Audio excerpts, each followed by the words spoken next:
안녕하세요. 오늘도 언젠가는 슬기로울 전공의 생활 2화 과몰입 한번 해보겠습니다. 자, 예상은 했지만 명운원 선생님 미친 듯이 달리시네요. 교수 되겠다고 각 잡고 있는 분이 지금 후배 전공의들 괴롭히는데 인생 걸고 계신 거 실한가요? 오이영한테는 거의 뭐 작정했죠. 아니 진짜 다른 후임들은 전공이 도망갈까봐 밥에 커피까지 챙겨주고 있는데 이분은 혼자 퇴사 유도 미션 뛰고 계세요. 지금 자기가 1년 차들 잡을 때냐고요. 아주 전형적인 강약 약간 겨우인데 그나마 통쾌했던 장면은 나름 오이영도 성격이 있어서 명훈 언니랑 통화 중에 그냥 끊어버리잖아요. 사실 비현실적이긴 하지만 그 장면은 그 자체로 너무 통쾌하더라고요. 이영희는 다시 안 볼 기세로 짐 싸서 병원 밖으로 나서는데 타이밍 미스로 도망은 실패해버리지만 그래도 이 덕분에 명훈원은 서정민 교수한테 제대로 지켜서 제명 아닌 제명을 당해버리죠. 보는데 너무 속이 시원했어요. 이번 일로 교수 타이틀을 얻는 일은 제대로 물 건너 간 것 같은데 앞으로 어떻게 발버둥 칠지 지켜봐야 될 것 같아요. 그나저나 병원에서는 교수님들이 전공의들 대상으로 모아놓고 스터디도 해주시네요. 약간 대학교 같기도 하고 신기하더라고요. 근데 현실적으로 같은 과 전공의들이 다 같이 같은 시간 동안 모여서 스터디를 할 수가 있을까요? 실제로는 어렵겠죠? 그리고 저는 서정민 교수님을 보면 볼수록 왜 마기 할멈이라는 별명이 붙었는지를 모르겠더라고요. 능력 있죠, 후임 케어 잘하죠, 불필요하게 짜증 안 내죠. 현실에 이런 분 있으면 너무 좋을 것 같지 않나요? 반면에 공기성 교수님은 좀 아쉬웠어요. 사비가 AI처럼 말하다가 환자한테 컴플레인 받는 장면에서 공기성 교수님이 환자 편에 너무 쉽게 서시는 거예요.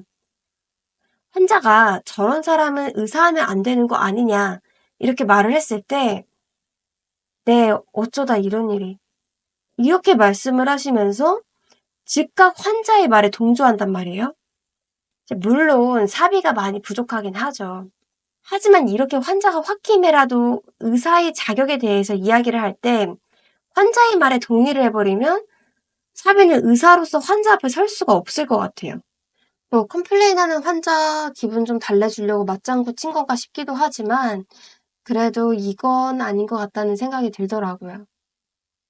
후배가 잘 컨트롤하지 못해서 결국 좀 선배가 나서야 되는 상황이라면 그 자리에서는 부드럽게 상황을 넘기고 나중에 따로 조언해주는 게 더 낫지 않나요? 누구나 처음엔 부족하고 서툰 때가 있는 거니까요. 병원이라는 환경 때문에 더 신경이 날카롭고 예민할 수도 있겠지만요. 근데 이후에 따로 사비에게 말을 해도 사비가 워낙 공감 능력이 제로라서 잘 이해하지는 못하긴 하더라고요. 이제 공기성 교수가 "너 F 아니지?" 막 이러는데 뭐 "저 올 A인데요?" 막 이렇게 막 대꾸를 한다거나. 근데 이렇게 말하면 저도 헛웃음이 나올 것 같기는 해요. 그래도 주변에 사람이 있건 말건 분노 조절이 안 되는지 다른 동료들도 있는 자리에서 사비를 한가운데 세워 놓고 소리 지르면서 몰아붙이는 건 너무 심했다고 봐요. 혼을 내더라도 연구실로 부르던 뭐 회의실에서 이야기를 하던 했어야죠. 최송화 교수님이랑 너무 비교되지 않나요? 일단 서정민 교수님은 그 마기알몸 타이틀을 공기성 교수님한테 물려주셨으면 좋겠고요.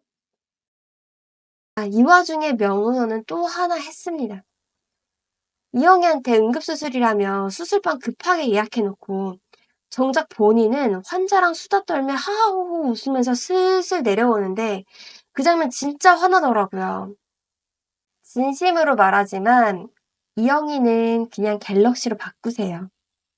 자동 통화 녹음 되잖아요. 명운원 같은 사람은 고쳐 쓰는 거 아닙니다.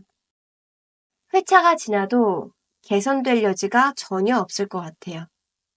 정말 여우 중에 상여우, 아니 사람 포장지를 씌운 독사라는 표현이 훨씬 더 잘 맞는 것 같아요. 독을 뿜으면서 남들을 병들게 하잖아요. 그래서 이영희가 살 길은 이런 증거들을 하나하나 차곡차곡 모아서 병원 내 인트라넷이나 커뮤니티 같은 곳에 올리던지 직장 내 괴롭힘으로 공론화 하자고요. 이 정도면요. 근데 진짜 연기 잘하긴 잘한다 김혜원 배우님. 정말 박수 드립니다. 우리 남경이도 쉽지 않은 병원 생활 중인데요. 드레싱을 오전 2번, 오후 2번, 총 하루에 4번.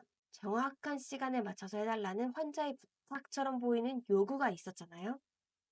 처음에 볼 때 저 환자 너무 갑질하는 거 아닌가 생각을 했어요.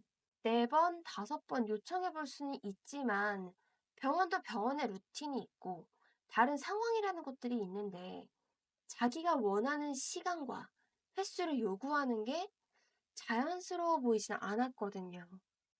그래서 이 환자를 좀 이해해 보려고 했는데요. 이 환자는 절박한 심정이었던 거죠.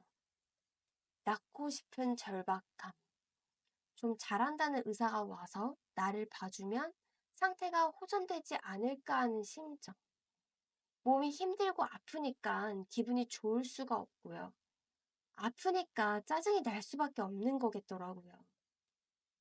물론 모든 환자가 다 그렇진 않겠지만 어쨌든 이렇게 다양한 환자를 겪으면서 남경이가 성장통을 겪는 모습을 보면서 응원을 해주고 싶었어요. 그리고 우리 사비는 여전히 교수님한테 혼나고 스스로 의사로서의 자격을 의심하면서 교수님들이 자신에게 실망했을 거라며 걱정을 하죠. 이 와중에 옆에 있는 이영희에게 조언을 구하는데 저는 여기서 이영희가 한 멘트가 너무 좋더라고요. 사비의 말에 아무런 동요도 없이 남들이 나에게 한두 번 실망한 게 아니라 난 아무렇지 않을 것 같은데? 라고 하죠. 인정에 대한 요구가 높은 사비와는 정반대인 성격인데 그래서 더 멋져 보이더라고요. 근데 그 단단한 이영희도 누군가에게는 흔들리는 듯한 분위기죠. 3화부터는 슬슬 러브라인이 등장할 것 같아요. 한 집 사는 사돈처녀의 플러팅이라니 시작부터 불장난 느낌 아닌가요? 근데 이영희가 또 예쁘긴 너무 예쁘잖아요. 제가 남자라도 한번 사귀어 보고 싶을 것 같긴 해요. 자, 이렇게 2화 가몰입은 마무리해 보려고 하는데요. 여러분은 어떻게 보셨어요? 댓글로 남겨주세요. 저는 또 3화로 다시 돌아오도록 할게요. 재밌게 보셨다면 좋아요, 구독, 알림 설정까지 부탁드릴게요. 감사합니다.